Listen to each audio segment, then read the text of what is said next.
Hello everyone आजिर video को आपन को स्वागत।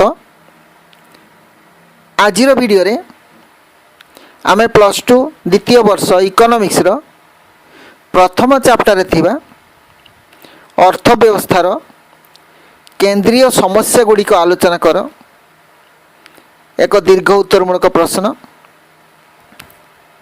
यही प्रसंगटी এই অংশটি পড়িদেলা পরে আমার প্রথম চ্যাপ্টার প্রথম পাঠ কমপ্লিট হয়ে যাব। আপন মানে শীঘ্র শীঘ্র আসন্তু, মস্ত জয়েন করন্তু এবং কমেন্ট মাধ্যমে জনাতু, লাইক টিয়ে করন্তু। আপনার প্রেজেন্ট মু জানিপারি, আপনার প্রেজেন্স বিষয়ে জানিপারি কেতে পিলা প্রেজেন্ট অছন্তি। ताले आमे बेसी समय नष्ट न करी आजिर पढ़ा आरंभ करिबा। आजिर दीर्घ उत्तरमूलक प्रश्न अर्थव्यवस्थार केंद्रीय समस्या गुड़ी को आलोचना कर बा समस्या बड़ी आलोचना केंद्रीय समस्या। आगे देखिबा अर्थव्यवस्था कहले कौन, अर्थव्यवस्था माने कौन। अर्थव्यवस्था परस्पर निर्भरशीलतार एक व्यवस्था। कौन कहली? अर्थव्यवस्था परस्पर निर्भरशीलतार एक व्यवस्था जहाँ लोक मानंकु सेमानंकर जीविका निर्वाह करिबारे सहायक होइथाय। बुझिपारे? अर्थव्यवस्था परस्पर निर्भरशीलतार एक व्यवस्था जहाँ लोक मानंकु सेमानकर जीविका निर्वाह करिबारे सहायक होइथाय। गोटे उदाहरण नेबा, समस्ते मन देई शुणुचंती ना मो कथा। गोटे उदाहरण नेबा, आमे दुकानरू जिनिष पत्र किणी चलुथिबा बेले दोकानी आम परी ग्राहक मानक जोगु रोजगार करि पारुछि। ओके, बुझी पारले ना? आमे दोकानी पाखरु जिनिष किणिथुबारु दोकानी आमको जिनिष बिकी रोजगार करुछि। हैला, ताले दोकानी केमति रोजगार करछि? आमको जिनिष बिकी रोजगार करुछि। आमे समस्ते जदि दोकानरू जिनिष किणिबा बंद करिदेबा तेबे समस्त दोकानी सेमानकर जीविका हराइबे। ओके, कौन कहली? आमे समस्ते जदि दोकानरू जिनिष किणिबा बंद करिदेबा तेबे समस्त दोकानी सेमानकर जीविका हराइबे। किंतु आमे जिनिष न किणी रही पारिबा कि? चली पारिबा कि? आमे जिनिष न किणी चली पारिबा? केबे नुहे। तामाने एई जो आमे निर्भर करचु दोकानी उपरे एवं दोकानी निर्भर करुची आम उपरे। एई जो पारस्परिक निर्भरशीलता बा परस्पर जो निर्भरशीलता गोटे सृष्टि होउची हैला, आर्थनीतिक एकक मध्य थिबा निर्भरशीलतार व्यवस्था ही लोक मानक जीविका उपार्जन करिबारे साहाय्य करुछि। एहाको अर्थव्यवस्था कहा जाए।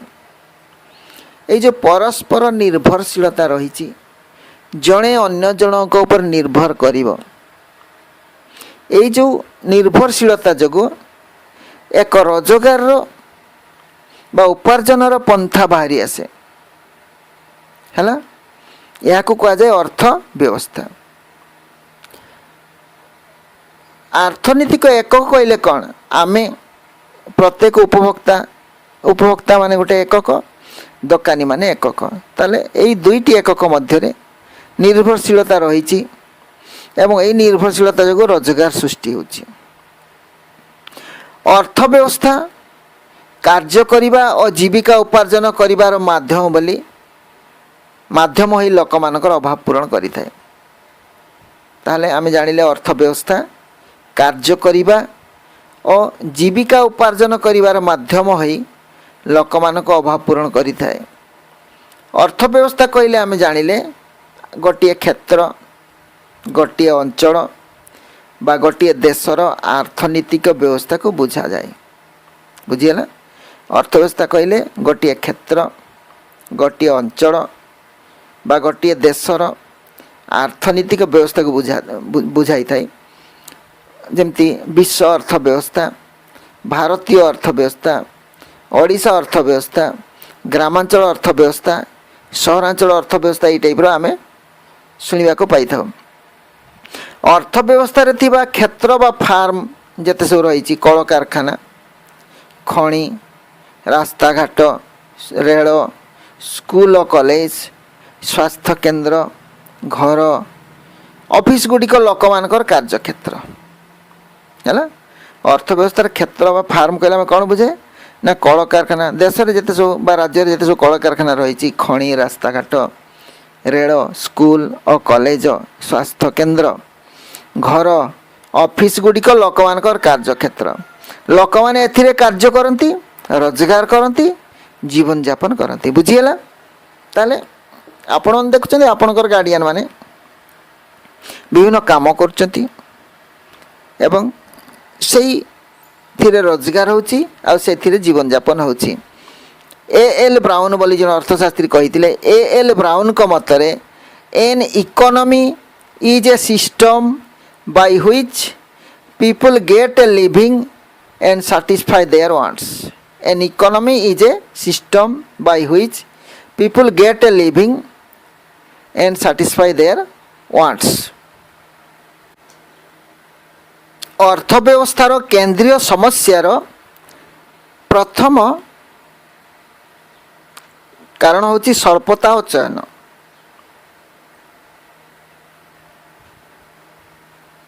ମଣିଷର ଜୀବିକା ନିର୍ବାହ ସହ ସମ୍ପୃକ୍ତ ସମସ୍ତ ସମ୍ପର୍କିତ ଓ ପରସ୍ପର ନିର୍ଭରଶୀଳ ବ୍ୟକ୍ତିବିଶେଷ, ଅନୁଷ୍ଠାନ ଓ ସଂଗଠନମାନଙ୍କୁ ନେଇ ଗଠିତ ବ୍ୟବସ୍ଥାକୁ ସାଧାରଣତଃ ଅର୍ଥବ୍ୟବସ୍ଥା ବୋଲି କୁହାଯାଇଥାଏ।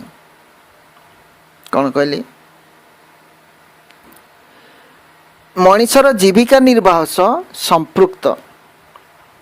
ଜୀବିକା ନିର୍ବାହ କଲେ ବୁଝିପାରୁଛନ୍ତି? କାମ କରି ଚଳିବା। ପ୍ରତ୍ୟେକ ମଣିଷଙ୍କର ଗୋଟେ ଗୋଟେ ଜୀବିକା ରହିଛି, ସେଇ ଜୀବିକା କରି ସେମାନେ ଚଳନ୍ତି, ରୋଜଗାର କରି ଚଳନ୍ତି। ମଣିଷର ଜୀବିକା ନିର୍ବାହ ସହ ସମ୍ପୃକ୍ତ ସମସ୍ତ ସମ୍ପର୍କିତ ବା ରିଲେଟେଡ଼ ଆଉ ପରସ୍ପର ନିର୍ଭରଶୀଳ ବ୍ୟକ୍ତିବିଶେଷ, ଅନୁଷ୍ଠାନ ଓ ସଂଗଠନମାନଙ୍କୁ ନେଇ ଗଠିତ ବ୍ୟବସ୍ଥାକୁ ସାଧାରଣତଃ ଅର୍ଥବ୍ୟବସ୍ଥା ବୋଲି କୁହାଯାଇଥାଏ। ଏହା ଏକ ଅଞ୍ଚଳ, ଏକ କ୍ଷେତ୍ର, ଏକ ରାଜ୍ୟ ବା ଦେଶ ହୋଇପାରେ। ଅର୍ଥବ୍ୟବସ୍ଥା ଏଥିମଧ୍ୟରେ ବସବାସ କରୁଥିବା ଲୋକମାନଙ୍କୁ କାମ କରିବାର ସାଧନ ଯୋଗାଇ ଦେବା ସଙ୍ଗେ ସଙ୍ଗେ ଜୀବିକାର୍ଜନ ପାଇଁ ସୁଯୋଗ ପ୍ରଦାନ କରିଥାଏ। ଅନ୍ୟ ଭାଷାରେ କହିଲେ, ଦେଶରେ ବସବାସ କରୁଥିବା ଲୋକମାନଙ୍କୁ କାମ କରିବା ପାଇଁ ଏବଂ ସେମାନଙ୍କର ଅଭାବ ମୋଚନ ପାଇଁ ସୁଯୋଗ ଯୋଗାଇ ଦେବା ହେଉଛି ପ୍ରତ୍ୟେକ ଦେଶର ମୌଳିକ ଲକ୍ଷ୍ୟ ହେଲା। ତେଣୁ A.J. ବ୍ରାଉନ୍ଙ୍କ ମତରେ ଅର୍ଥବ୍ୟବସ୍ଥା ଏପରି ଏକ ବ୍ୟବସ୍ଥା ଯାହାଦ୍ୱାରା ଲୋକମାନେ ଉତ୍ପାଦନ, ବିନିମୟ, ବଣ୍ଟନ ପ୍ରକ୍ରିୟା ମାଧ୍ୟମରେ ସେମାନଙ୍କର ଅଭାବ ପରିପୂରଣ ପାଇଁ ଜୀବିକା ସଂଗ୍ରହ କରିଥାନ୍ତି। ଅର୍ଥବ୍ୟବସ୍ଥା ଏପରି ଏକ ବ୍ୟବସ୍ଥା ଯାହାଦ୍ୱାରା ଲୋକମାନେ ଉତ୍ପାଦନ, ବିନିମୟ ଓ ବଣ୍ଟନ ପ୍ରକ୍ରିୟା ମାଧ୍ୟମରେ ସେମାନଙ୍କ ଅଭାବ ପରିପୂରଣ ପାଇଁ ଜୀବିକା ସଂଗ୍ରହ କରିଥାନ୍ତି।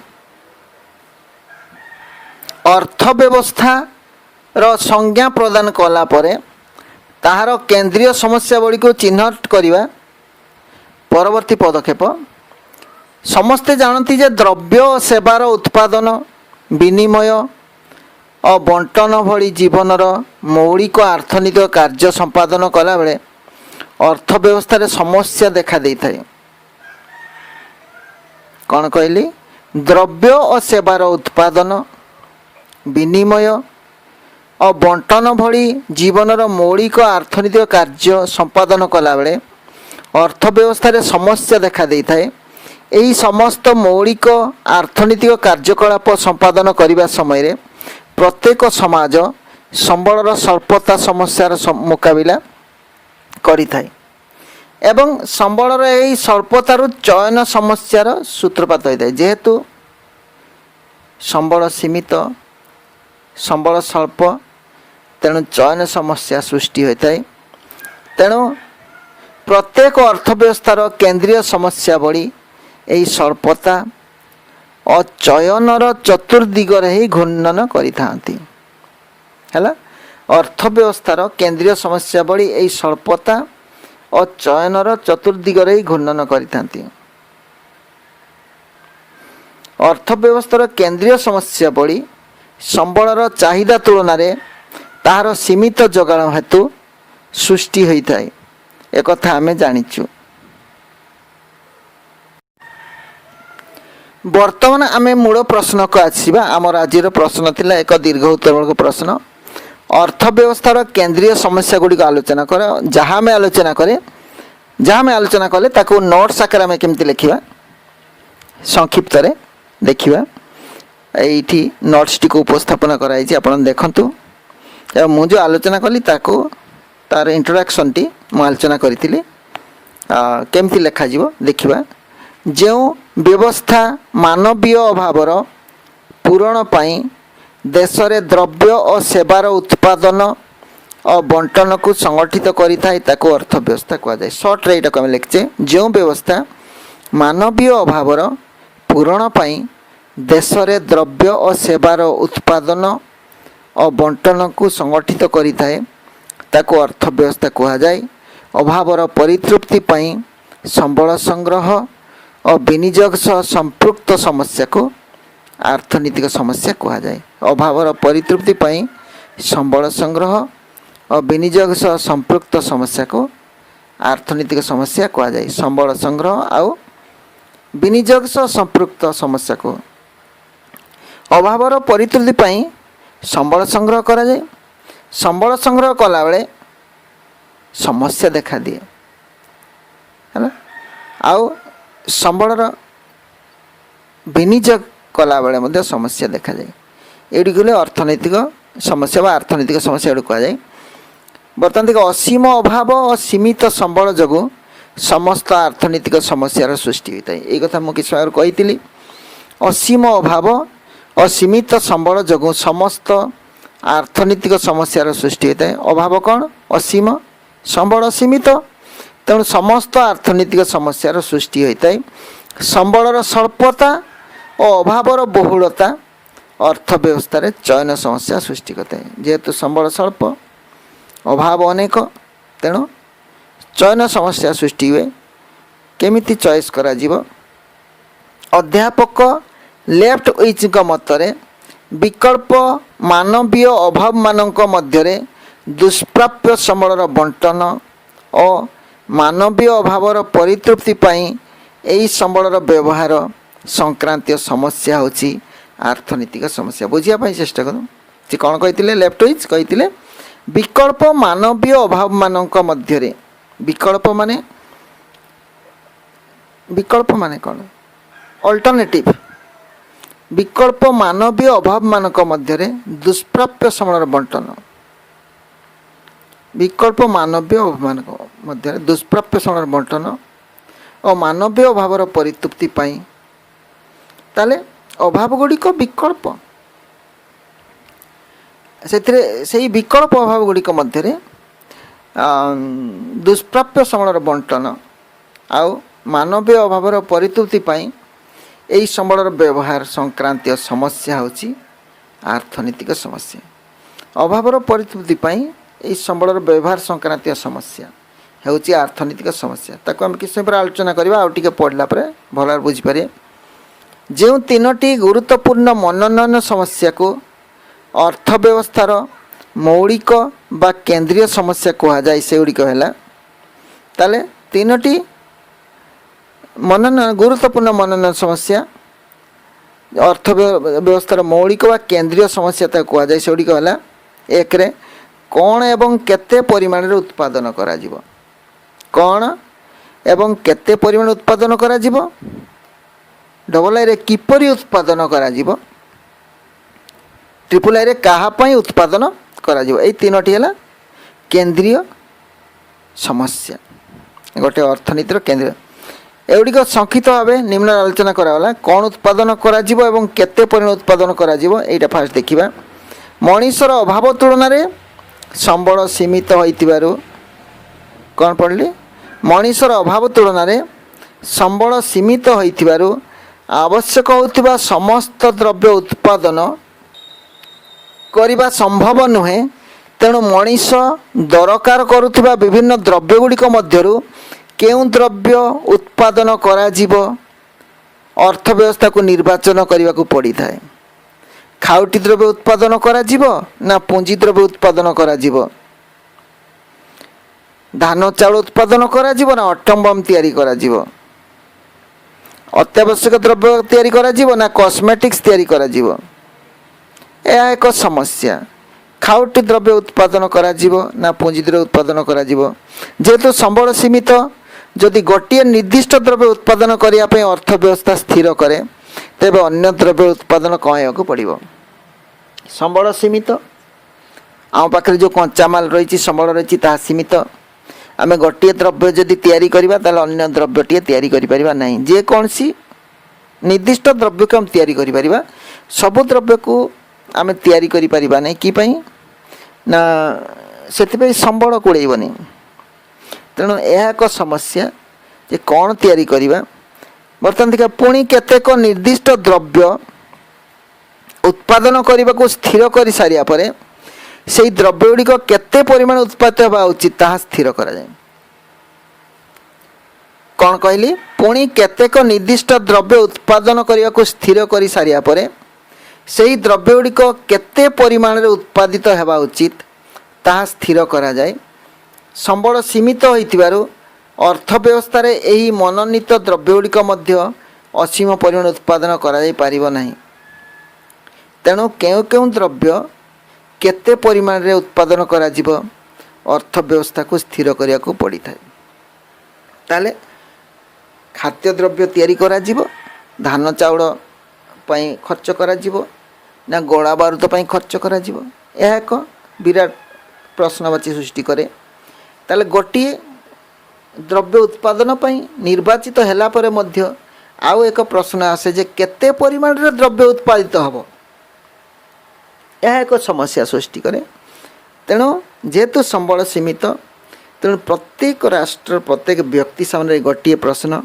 जे कौन उत्पादन करा जिवो केते परिमाण रे उत्पादन करा जिवो ओके यही केंद्रीय समस्या को उत्पादन संभाव्यता रेखा साहाय्य उपस्थापन कराई आम ये डायग्राम टी देखुचे एते कौन अच्छी यही जो केंद्रीय समस्या अच्छी कौन उत्पादन करा जिवो केते परिमाण उत्पादन करा जिवो या को स्थिर करिया पई गोटिए उत्पादन संभाव्यता रेखा नियाइछि एठी या को काजे उत्पादन संभाव्यता रेखा मनेकर अर्थव्यवस्था आवश्यकता अनुसार दुईटी द्रव्य गहम और टीवी उत्पादन पई स्थिर कराला कौन कराला गहम और टीवी उत्पादन करा जिवो अर्थव्यवस्थार आवश्यकता अच्छी गहम और टीवी केउथिरु केते उत्पादन करा जाई परिबो ताहा उत्पादन संभाव्यता रेखा ए बी द्वारा निर्णय करा जाए देखो ए बी कहीं कौटी अच्छी ए बी ये जो स्लप होटा से रेखाटी है ए बी ओ एक्स अक्षर टीवी निया जाइछि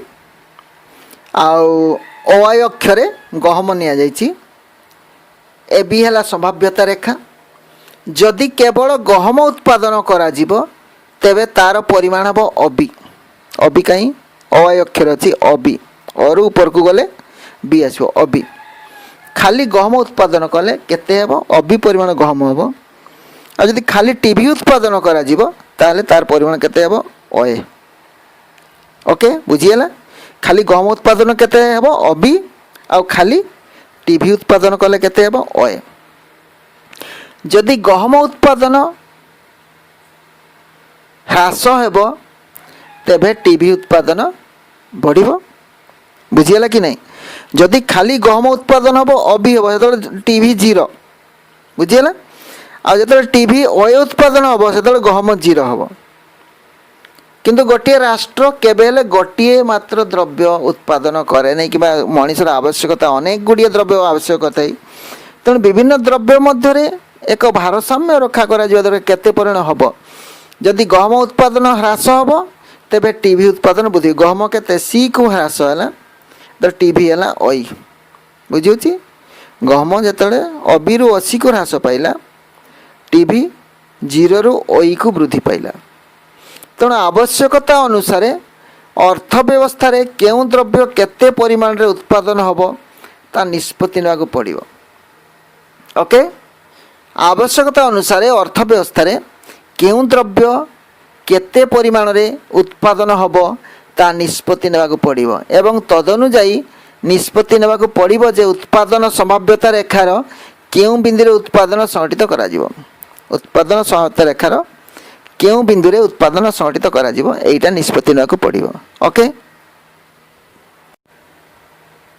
वर्तमान द्वितीय नंबर पॉइंट को देखिबा किपरि उत्पादन करा जिवो आमे जानि पारले कौ द्रव्य उत्पादन करा जिवो एवं केते परिमाण उत्पादन करा जिवो ता विषय स्थिर कले वर्तमान देखा जिवो किपरि उत्पादन करा जिवो किपरि उत्पादन करा जिवो ताले देखिबा अर्थव्यवस्थार द्वितीय मौलिक समस्या है द्रव्य उत्पादन कौशल द्रव्य उत्पादन कौशल केउं द्रव्य उत्पादन करा जिवो और केते परिमाण उत्पादन करा जिवो स्थिर हैला परे सेगुड़िक किपरि उत्पादन करा जिवो ताहा निर्णय करिबा अर्थव्यवस्था पई एक समस्या अटे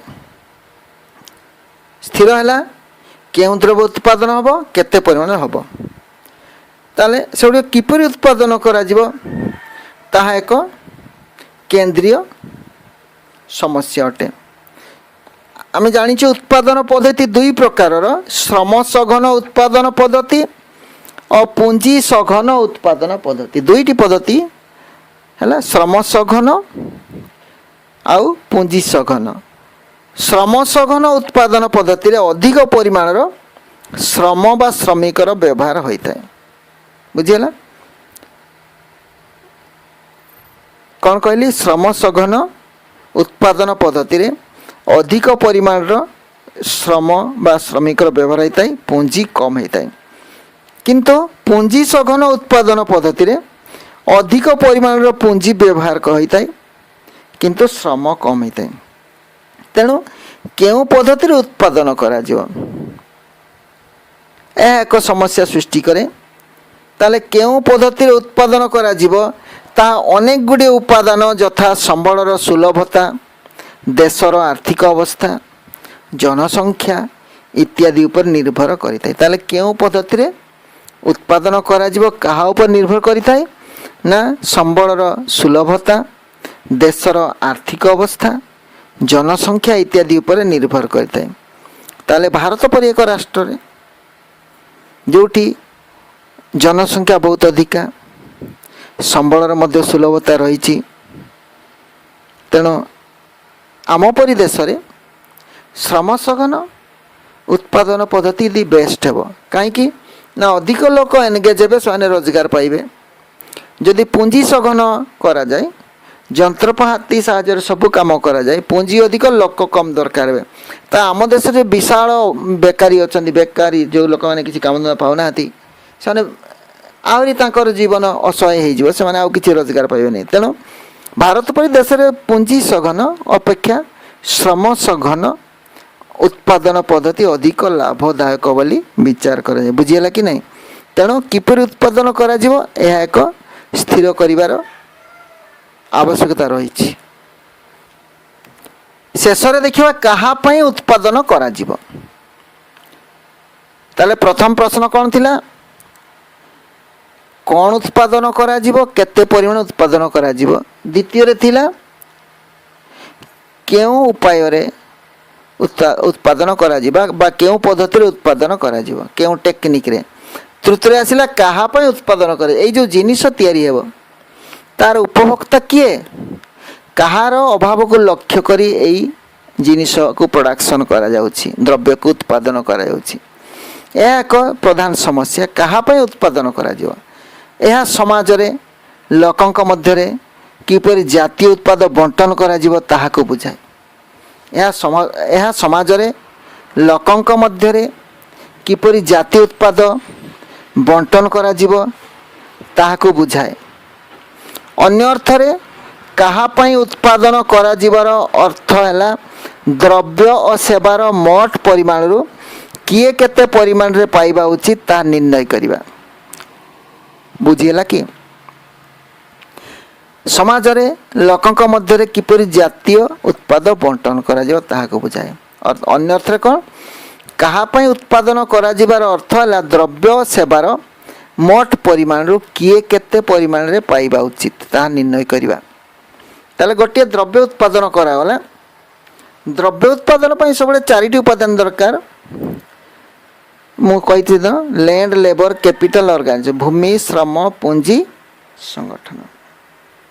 ତ ଏଇ ଯେଉଁ 4ଟି ଉପାଦାନ ଦ୍ରବ୍ୟ ଉତ୍ପାଦନରେ ବ୍ୟବହୃତ ହେଲା, ଯେତେବେଳେ ଦ୍ରବ୍ୟ ଉତ୍ପାଦନ ହେବ କାହାକୁ କେଉଁ ପରିମାଣରେ ବଣ୍ଟନ କରାଯିବ ସେଇଟା ଏକ ସମସ୍ୟା। ଦ୍ରବ୍ୟଟି ଉତ୍ପାଦନ ହେଲା, ଯେଉଁମାନେ ଭୂମି ଦେଲେ, ଶ୍ରମ ଦେଲେ, ପୁଞ୍ଜି ଦେଲେ, ଯେତେବେଳେ ଦ୍ରବ୍ୟ ଉତ୍ପାଦନ ହେବ ଦ୍ରବ୍ୟ ବଜାରରେ ବିକ୍ରି ହେବ। ବଜାରରେ ବିକ୍ରି ହେଲା ପରେ ଯେଉଁ ଆୟ ହେଲା ସେଥିରୁ ପାଉଣାମାନଙ୍କର ପେମେଣ୍ଟ କରାଯିବ। ଦ୍ରବ୍ୟ ଉତ୍ପାଦନ ଦ୍ରବ୍ୟ ବିକ୍ରି ହେଲା ପରେ ଭୂମି, ଶ୍ରମ, ପୁଞ୍ଜି, ସଂଗଠନ ସମସ୍ତଙ୍କର ପ୍ରାପ୍ୟ ସେମାନେ ପାଇବେ ଏବଂ ସେହି ପ୍ରାପ୍ୟ ସାହାଯ୍ୟରେ ସେମାନେ ବଜାରରୁ ସେହି ଦ୍ରବ୍ୟ ଗୁଡ଼ିକୁ କ୍ରୟ କରିବେ। ବଜାର ତ ଗୋଟିଏ ଫ୍ୟାକ୍ଟ୍ରି ନୁହେଁ, ହଜାର ହଜାର ଲକ୍ଷ ଲକ୍ଷ ଫ୍ୟାକ୍ଟ୍ରି ରହିଛି, ବିଭିନ୍ନ ପ୍ରକାର ଦ୍ରବ୍ୟ ରହିଛି, ବିଭିନ୍ନ କମ୍ପାନୀ ଲୋକମାନେ କାମ କରୁଛନ୍ତି, ସେଇଥିରୁ ରୋଜଗାର କରୁଛନ୍ତି ଏବଂ ସେହି ରୋଜଗାରକୁ ବିଭିନ୍ନ ଦ୍ରବ୍ୟ କ୍ରୟରେ ଖର୍ଚ୍ଚ କରୁଛନ୍ତି। ଏହିପରି ଭାବରେ ଗୋଟିଏ ଅର୍ଥନୀତିରେ କାହା ପାଇଁ ଉତ୍ପାଦନ କରାଯିବ ଏକ ବିରାଟ ପ୍ରଶ୍ନ। କେଉଁ ଟାଇପ୍ର କେମିତି କ'ଣ କରାଯିବ? ତାହେଲେ ଦ୍ରବ୍ୟ ସେବାର ମୋଟ ପରିମାଣରୁ କିଏ କେତେ ପରିମାଣରେ ପାଇବା ଉଚିତ ତାହା ନିର୍ଣ୍ଣୟ କରିବା। ତେଣୁ ଏହି ସମସ୍ୟାଟି ଜାତୀୟ ଉତ୍ପାଦର ବଣ୍ଟନ ସମସ୍ୟା ଅଟେ। ଏହାକୁ ବଣ୍ଟନ ସମସ୍ୟା କୁହାଯାଏ। ଯଦି ଜାତୀୟ ଆୟର ଅଧିକ ଅଂଶ ଅଧିକ ଆୟ କରୁଥିବା ଲୋକମାନଙ୍କ ପାଖକୁ ଯାଏ ତେବେ ଜାତୀୟ ଉତ୍ପାଦର ଅଧିକ ଅଂଶ ଏମାନେ ଉପଭୋଗ କରିବେ। ବୁଝିଗଲା? ଯଦି ଜାତୀୟ ଆୟର ଅଧିକ ଅଂଶ ଅଧିକ ଆୟ କରୁଥିବା ଲୋକଙ୍କ ପାଖକୁ ଯାଏ, ଯେଉଁମାନେ ଅଧିକ ଆୟ କରୁଛନ୍ତି ତାଙ୍କ ପାଖକୁ ଯଦି ଜାତୀୟ ଆୟର ଅଧିକ ଅଂଶ ଚାଲିଯାଏ ତେବେ ଜାତୀୟ ଉତ୍ପାଦର ଅଧିକ ଅଂଶ ଏମାନେ ଉପଭୋଗ କରିବେ। ତାହେଲେ ସେମାନେ କ'ଣ କରିବେ? ଜାତୀୟ ଉତ୍ପାଦର ଅଧିକ ଅଂଶ ସେମାନେ ଉପଭୋଗ କରିବେ, କାରଣ ଏମାନଙ୍କର ଦ୍ରବ୍ୟ ସେବା କ୍ରୟ କରିବା ସାମର୍ଥ୍ୟ ଅଧିକ। ହେଲା? ଆୟ ବଣ୍ଟନ ଯେତିକି ସମାନ ହେବ ଉତ୍ପାଦ ବଣ୍ଟନ ମଧ୍ୟ ସମାନ ହେବ। ଆୟ ବଣ୍ଟନ ଯେତିକି ସମାନ ହେବ, ଆୟ ବଣ୍ଟନ ସମାନ ହେଲେ ଧନୀ ଆଉ ଗରିବ ମଧ୍ୟରେ ପାର୍ଥକ୍ୟ କମିଯିବ। ଉତ୍ପାଦ ବଣ୍ଟନ ମଧ୍ୟ ସମାନ। ମାତ୍ର ଜାତୀୟ ବଣ୍ଟନରେ ସମ୍ପୂର୍ଣ୍ଣ ସମାନତା ଉତ୍ପାଦନ କରିବାର ପ୍ରେରଣା ଉପରେ ପ୍ରତିକୂଳ ପ୍ରଭାବ ପକାଇପାରେ ଏବଂ ଲୋକମାନଙ୍କ ସାଧାରଣ ଜୀବନ ଧାରଣର ମାନ ହ୍ରାସ ପାଏ। ହେଲା? ତାହେଲେ ଜାତୀୟ ଉତ୍ପାଦର ବଣ୍ଟନରେ ସମ୍ପୂର୍ଣ୍ଣ ସମାନତା ଯଦି କରାଯାଏ ଉତ୍ପାଦନ କରିବାର ପ୍ରେରଣା ଉପରେ ପ୍ରତିକୂଳ ପ୍ରଭାବ ପକାଇବ ଏହା ଏବଂ ଲୋକଙ୍କର ସାଧାରଣ ଜୀବନ ଧାରଣ ମାନ ହ୍ରାସ ପାଇପାରେ। ଫର ଏକ୍ଜାମ୍ପଲ୍ ଦେଉଛି,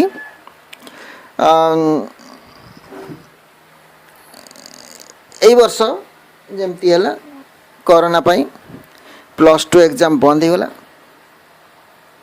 ଆଉ ଗଭର୍ଣ୍ଣମେଣ୍ଟ କହିଲେ କ'ଣ, ପୂର୍ବ ଯେଉଁ ପେପର ଗୁଡ଼ା ଅଛି ତାର ଏଭରେଜ ଅନୁସାରେ ମାର୍କ ଦିଆଯିବ। ଯେଉଁ ସେଇ ଟାଇପ୍ର ଯଦି କୁହାଯାଏ ଯେ ପିଲାମାନେ ପାସ୍ ନ କଲେ ବି ନା ପରୀକ୍ଷା ପରୀକ୍ଷା ନଦେଲେ ବି ପାସ୍ କରିଦିଆଯିବ, ସମସ୍ତଙ୍କୁ 60 ମାର୍କ ଲେଖାଏ ଦିଆଯିବ କୁହାଯିବ। ବୁଝିହେଲା? ସମସ୍ତଙ୍କୁ ସମାନ ବଣ୍ଟନ କରିଦିଆ, 60% ଲେଖା ମାର୍କ ଦେଇ ଦିଆଯିବ। ତାହେଲେ ଏଥିରେ କ'ଣ ହେଲା, ଯେଉଁମାନେ ପାଠ ପଢ଼ୁନଥିଲେ କଷ୍ଟ କରୁନାହାନ୍ତି ସେମାନେ ବହୁତ ଖୁସି ହେବେ, 60% ମାର୍କ ପାଇଗଲି। କିନ୍ତୁ ଯେଉଁମାନେ ଟ୍ୟାଲେଣ୍ଟେଡ଼, ଯେଉଁମାନେ ଭଲ ପାଠ ପଢ଼ନ୍ତି ତାଙ୍କର ସ୍ୱାର୍ଥରେ ବାଧା ହେଲା କି ନାହିଁ? ଧୁଆମୁଡ଼ା ଅଧୁଆମୁଡ଼ା ସବୁ ସମାନ ହେଇଗଲେ। ଯେଉଁମାନେ ପାଠ ପାରନ୍ତିନି ସେମାନେ 60 ପାଇଲେ, ଯେଉଁମାନେ ପାଠ ପାରୁଛନ୍ତି ସେମାନେ 60 ପାଇଲେ। ତାହେଲେ ଏଇ ଯେଉଁମାନେ 60%ରୁ ଅଧିକ रखिबार हकदार। एक्चुअली जो मैंने भल पाठ पढ़ती तांकर उपरे यह प्रतिकूल प्रभाव पकेब। से मैंने भावे आमे तो एत परिश्रम कले से 60 पाइले से आदौ परिश्रम कले 60 पाँच तेल आम कहीं परिश्रम करवा। तो यही कथा कहुई जे जदि जातीय बंटन आय बंटन में संपूर्ण समानता रखा जाए ताले उत्पादन करिवार प्रेरणा उपर प्रतिकूल प्रभाव पके। जो मैंने अधिक परिश्रम करछंती अधिक रोजगार करछंती से माने अधिक परिश्रम करिया पई चाहिबे नहीं कहीं ना तांकर उत्साह प्रेरणा उपर गोटे प्रतिकूल प्रभाव पके। से कहे कौन आम काम करी जहाँ से काम न करी ताहा तेणु प्रतिकूल प्रभाव पकेब एवं लोकंकर साधारण जीवन धारण मान ह्रास पाइबार। जदि समस्ते समान परिमाण रोजगार करेंगे ताले किछि लोक खर्च करेंगे किछि लोक खर्च करेंगे बुझीगला। तेणु असमान टिके सब रही थाए कहीं जो मैंने अधिक रोजगार करे से अधिक खर्च ही करेंगे। जदि अधिक खर्च हुए अधिक उत्पादन हम अधिक उत्पादन अधिक जिनिस बिक्री हे अधिक लोक आय हम अधिक जिनस बिक्री से अधिक जिनस किणवे अर्थनीति त्वरित बेगर गति कर बुझेगा। ताले उक्त तीनोटी केंद्रीय समस्या सहित अर्थव्यवस्था केते गुड़िए समस्या रही से गुड़िक उपभोग और उत्पादक द्रव्य मध्य चयन। उपभोग द्रव्य उत्पादक द्रव्य जो उपभोग द्रव्य उत्पादित हम ना उत्पादन द्रव्य उत्पादित हम। पूर्ण नियोजन समस्या दारिद्र्य बेकारी जनविस्फोरण परिवेश प्रदूषण इत्यादि अनेक समस्या रही किंतु मूल प्रश्नर उत्तर है कौन तीनोटी केंद्रीय समस्या प्रकृत में तीनोटी। ताले आज आम वीडियो टी ये शेष करवा। वीडियो केमती लगिला मते कमेंट माध्यम जणाइबे। आउ जदि पसंद है तो वीडियो को लाइक करेंगे। जो नुआ कर वीडियो देखते से सब्सक्राइब करेंगे आउ बेल आइकन क्लिक करे जेपरिक परवर्ती वीडियो नोटिफिकेशन आपन पाखु संगे चली जाव। धन्यवाद। जोटी था भले था सुखर था। Thanks for watching.